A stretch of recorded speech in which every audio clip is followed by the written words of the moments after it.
Good morning and welcome to the Core Connection. I'm Mira Rubin here with you on Enlightened World Network. And today's topic is emotions as feedback. And we often relate to our emotions as a problem to be solved, something to avoid, something to change. And today we're going to talk about how we can learn so much by interacting with our emotions as feedback. So before we get started, let's take a minute or two to get present. Let's take a deep breath in through your nose and hold it. And imagine clean, crisp oxygen flowing into your lungs, flooding into your bloodstream, nourishing all your cells, your organs, bringing vital life energy to your body and being. And as you exhale any tension, stress, negativity, fatigue. And now let's take another deep breath in through your nose and hold it.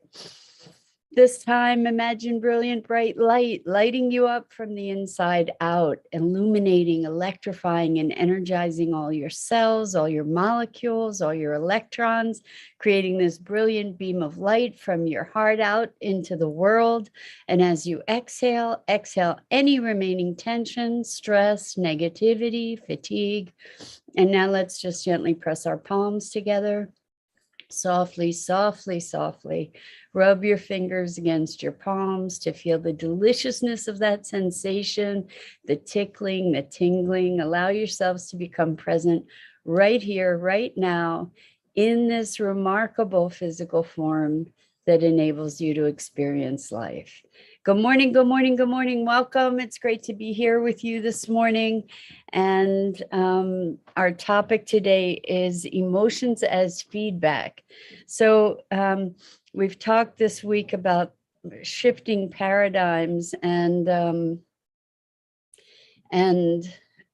really embracing the various parts of ourselves. And for folks who have had challenges with depression or anxiety or anger or frustration or any number of emotions, the tendency is to just want to try to change those emotions into something else, to shift, to change the discomfort into something that feels better.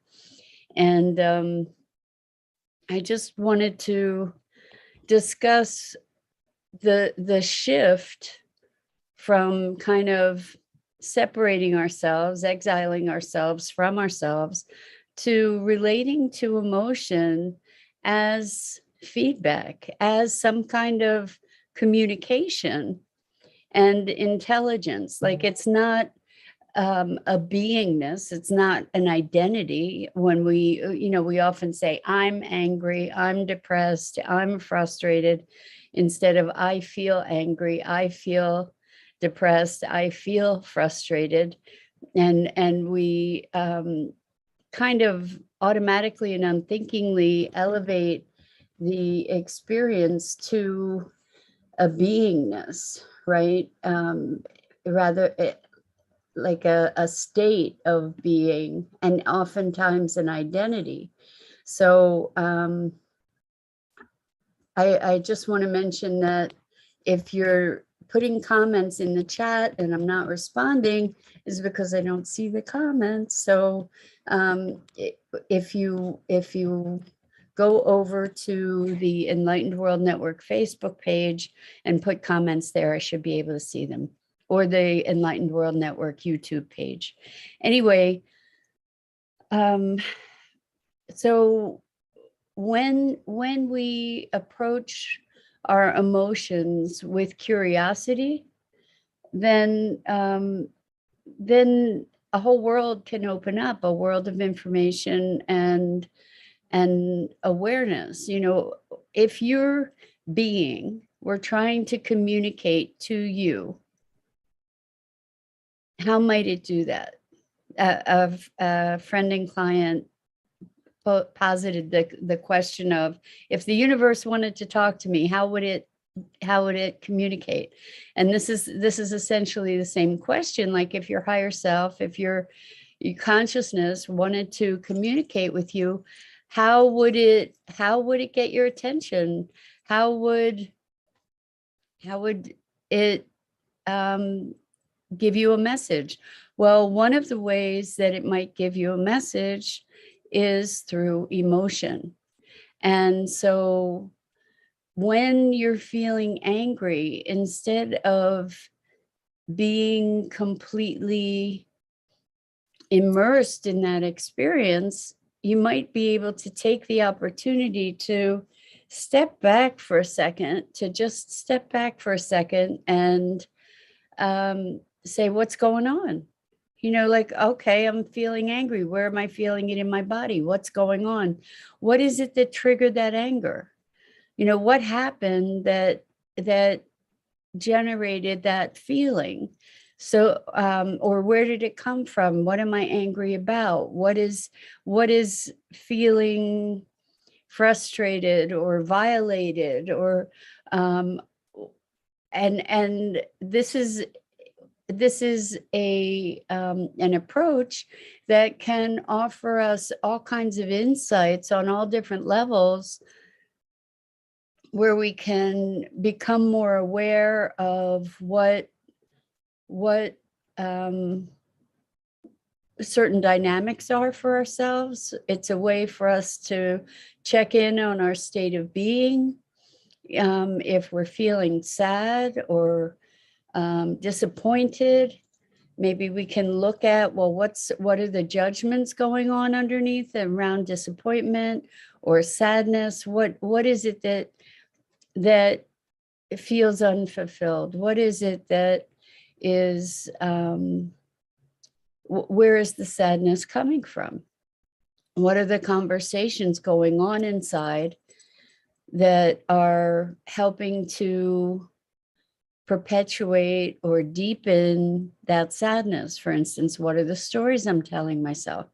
So, for instance, if I was telling myself that I'm alone in the world and nobody cares about me, then that might be something that I could respond to with sadness, right? If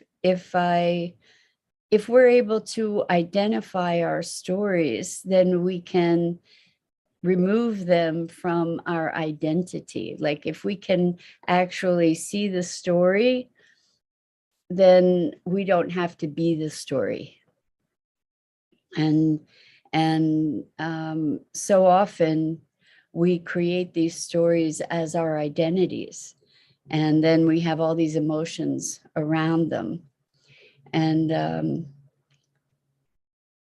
this is an interesting, as we're talking about this, it's bringing up some interactions with clients over the past several days that were really powerful and profound.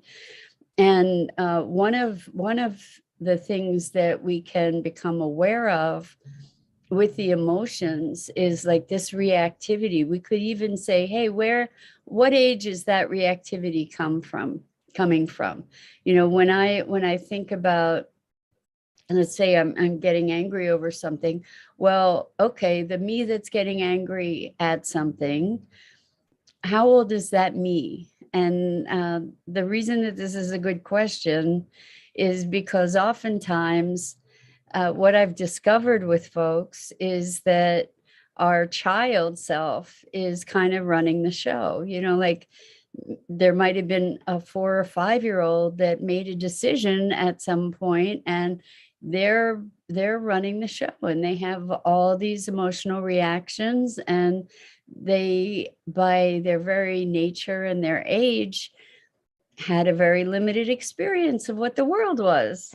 And so the degree of wisdom that a 5 or 6-year-old has about the workings of the world are probably not as mature. Hopefully they're not as mature as your adult self, right? Or your adult perspectives. And sometimes it's important to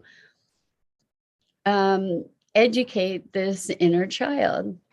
So I haven't seen any comments yet this morning, and I did check. It does look like we're live on Facebook. So if you are putting comments in the chat and you're not getting a response, I'm going to encourage you to go over to the Enlightened World Network Facebook page and put your comments there. Anyway, this notion of having an aspect of your child self kind of driving the bus came up yesterday, and one of my clients says that he tells his child self to get in the back seat and buckle up. He's going to take care of the driving now, and I love that,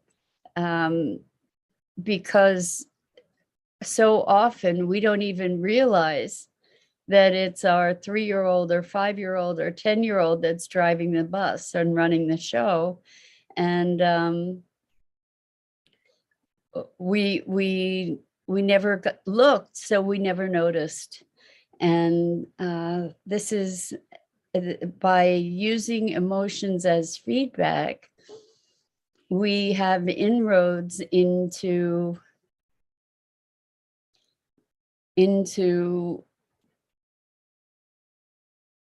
using our emotional intelligence, our communications from self to self. So, if we're talking about communications from self to self, how could we get our attention? We can get our attention through emotions. We can get our attention through noticing instances of things in the world, like for instance, this was just a beautiful story, actually. And it's not so much about emotion, but it is about feedback. There's a medium on TV, and I've forgotten his name, but I was watching the show, and there was a woman who had, when her mom was alive, she had asked her mom to send her a cardinal as a message after she died, so that she would know that her mom was okay. And so right after her mom died, I guess it was at the funeral, after the funeral, this cardinal, a live cardinal, actually came into the house, and the cardinal allowed them to hold the cardinal, and they took it outside, or it was out, I don't remember exactly, but they tried to let it go outside, and it flew back and hung out with them for a while. So when we're talking about how the universe communicates to us, we can ask for communications to be in a certain format, but oftentimes the communications just come the way they are.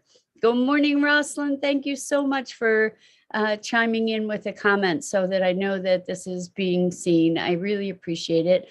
Rosalind says, hello, emotions are a result of thoughts, ? Thoughts are based on a set of beliefs, ?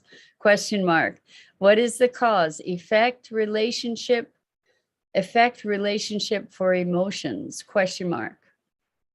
Well, I think emotions are sometimes not necessarily a result of conscious thought. I think we have emotional intelligence, like when I guess we call the gut feeling emotional intelligence, although the gut is very rich in brain elements. Good morning, Gia. So good to be with you. I'm glad you're able to join us this morning. We're talking about emotions as feedback. And so Rosalind, you were saying emotions are a result of thoughts. I don't know that that's necessarily true. I think that we have emotions. Emotions are a complex of all kinds of input. And so, for instance, like this morning, I just woke up feeling like kind of frustrated and sad and stuck. And these were emotions that I looked at and was like, okay, so what's going on about that? And what I realized is, you know what, I need to get out. I need to get an adventure. I need to do something outside of this very I guess cabin fever has set in, we could say. So, as soon as I listened to those emotions and said, okay, so what's up? What are we calling for here? What are those emotions about? And as soon as I started thinking, I started thinking about, okay, well, I've been dreaming about an RV and going on a trip and having an RV. And maybe what I'll do is I'll plan myself a trip to, I'll rent an RV and I'll go someplace. And as soon as I did that, the sadness and the stuckness and the frustration lifted. So like the emotions may be result of thought. I mean, we can be telling ourselves stories that generate emotions, and that's a pretty standard pathway. And we can also be feeling emotions that we try to then assign thoughts to. It's like, okay, I'm feeling angry, I'm feeling sad. Why am I feeling sad? And then we go and we try to make reasons for it, right? And I am talking about using emotions as feedback or relating to emotions as feedback, but that doesn't mean that we need to find the reason, because there's not necessarily reason, meaning it's not necessarily reasonable, but we can be looking at, oh, okay, so I'm feeling this way, or I got angry. What triggered it? And we can sometimes, I know it's like kind of looking for the reason, but we can sometimes trace the pathway to discover, oh my gosh, my 5-year-old's running the show here. Or there's a need that I have that I hadn't recognized. Like emotions are a way to get our attention. It is a way for us to our body and being to communicate with us, just like physical pain is a way, or physical sensation is a way for our body and being to communicate with us. It doesn't have to be pain necessarily. It could be energy moving. It could be all different kinds of things going on, but those things are feedback. It's information. And when we can honor it as information rather than trying to just get rid of it, I'm feeling depressed, I want it to go away. What I can look at, okay, so what's going on? What we can use it to open a dialogue. We don't necessarily have to find reasons to justify it in a story to make it make sense. But it can be a way to come into deeper connection with ourselves by connecting to the emotion, feeling where it is in our body. As we presence ourselves to it, does it shift? Typically, when we presence ourselves to emotion without resistance, it allows the energy that is that emotion to move. And, also, if we allow emotion to be feedback, then we're kind of putting it in a very different context. Like we can say, okay, I'm feeling really bad right now. Rather than trying to say, what's the emotion about? What's the reason for it? We can say, what are you trying to communicate to me? What do you need me to know? What do I need me to know? And feel into it, literally feel into it, be aware of our feelings, our emotions, because we pick up on things on so many different levels. And our gut, our brain, our emotions, not that they're separate, they're not, all are getting information all the time. We are engaging with our environment all the time. And I think because our culture has traditionally really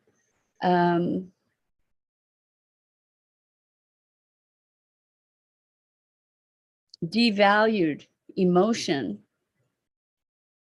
and we haven't allowed ourselves the access to the richness of information that's available to us. And so, we're talking about shifting paradigms. Part of the paradigm shift that we're up to these, as far as I can tell, is this. We were talking the other day about separation and unity, separation and wholeness. And in order for us as beings to come to wholeness, it's essential that we be connected to our wholeness, that we take ownership of, that we integrate all aspects of ourselves, including those aspects that we've historically judged as negative or undesirable. And when we value the information that's coming in, and we give it the attention necessary to unearth the treasures that it has for us, then we are becoming more whole. So a beautiful example is with a client who had an experience that they felt ashamed of. And initially, when we've done things that aren't aligned with how we would like to be, we often feel ashamed, embarrassed, guilty, all different kinds of adjectives around that. And then not only we're judging ourselves, and then we fall into a spiral of deeper judgment where we look for all the instances that justify whatever the opinions are that we've been cultivating about ourselves, right? That's typically the way that we go. What we could do, what we can do, and what's a lot more powerful is to see the incident, so not just emotions, but the incident as feedback. It's like, okay, so I realize that I can't really do that, whatever that activity is, because then I don't have the ability to moderate myself in those circumstances. And then I end up feeling shameful and guilty and whatever. And so that experience, when you use it as feedback, can be a pivotal moment. It can be an experience where we then allow ourselves to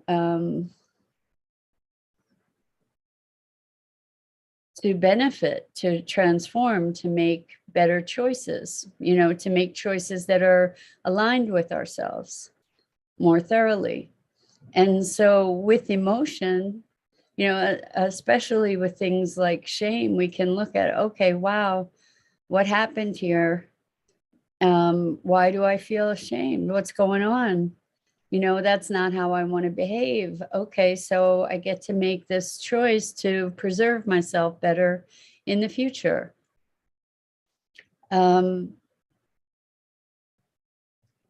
The whole idea here is that we have so many senses, or so many ways that we sense the world.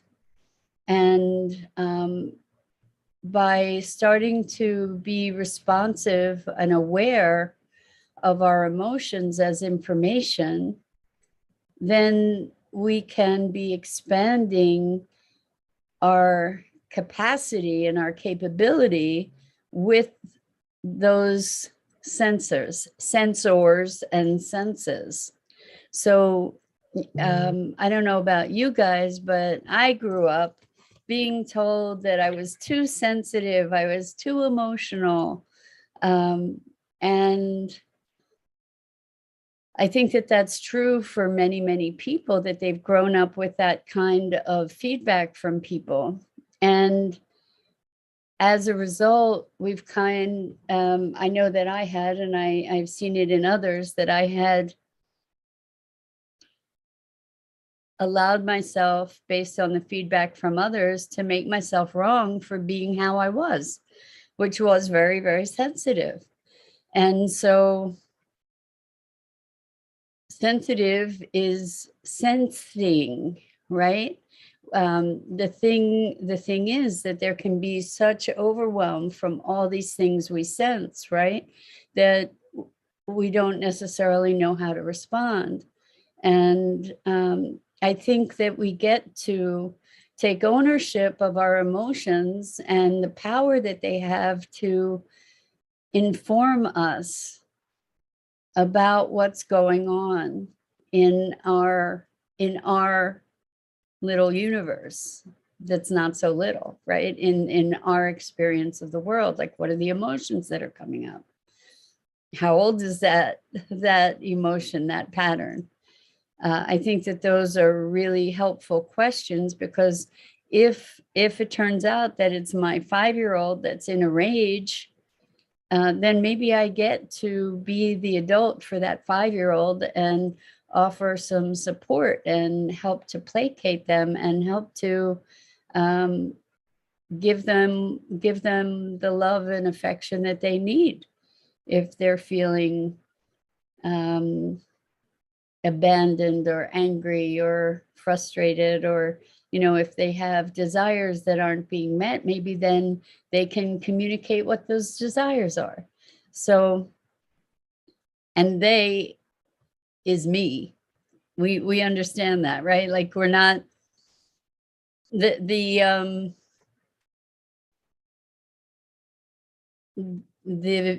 vehicle or the process of creating these other selves is really just a helpful foil to assist us in communicating more deeply with our own intelligence, with our own awareness. So I hope this is helpful, and I really truly invite you, when you're experiencing emotions, to look at them as feedback, and then you dive more deeply into what is being communicated and how it can serve you. So Rosalind says, so using emotions as feedback looks like no resistance, no judgment, not bypassing or suppressing.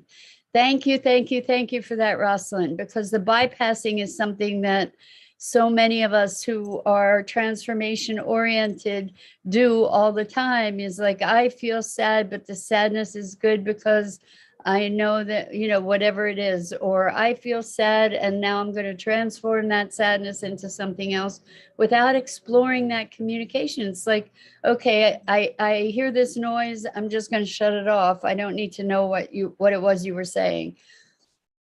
So thank you for saying not bypassing or suppressing, really appreciated. Open dialogue gives way to choice rather than reacting. Exactly. Perhaps this pattern is making peace with ourselves. 100%. And it's also getting to know ourselves, because we've been taught to ignore parts of ourselves, to deny parts of ourselves, to bury parts of ourselves, to suppress parts of ourselves, all of that stuff. So justifying our actions or understanding the nature of ourselves. So justifying sounds like, to me, making excuses, and that's not really what and I'm guessing you don't really mean it that way, but really having a deeper, richer understanding. And Gia says, thank you, Mira, for explaining bypassing emotions so clearly. I'm glad that you felt that was clear, Gia. Thank you so much. So I so appreciate the feedback from you guys. I can't even tell you how much it means. And I think this is a really, really important topic. It's really about being able to fully integrate ourselves, to not be exiling and separating ourselves from ourselves. So that's it for this morning. I am so grateful to you. I'm Mira Rubin. This is the Core Connection, and I go live here on the Enlightened World Network Facebook page each weekday morning at 9 a.m. Eastern. And I invite you to check out the other awesome programming on Enlightened World Network at the EWN, One with the Earth, Enlightened World Living, and of course, the Enlightened World Network Facebook page. Thank you, thank you, thank you. So much love. Good morning, Dido. So glad you were here. And until next time. Oh, guys, you know what? Before I go, because I have a minute, I was talking about getting a gut feeling. Well, the gut is actually really, truly like a second brain. And tonight on our movie night, we're showing a movie. This is for Sustainability Now. We're showing a movie called The Gut, Our Second Brain. And movie night is from 7 to 9 p.m. Eastern. If you want to come, go to our website, sustainabilitynow.global instead of .com. So that's sustainabilitynow.global. Register for our email list and you'll get a reminder email. It goes out at 6:30 this evening. And there's a registration link. And it also gives you our other awesome programming. So if you want to learn more about the gut in the company of like-minded, sustainability-oriented folks, please join us tonight.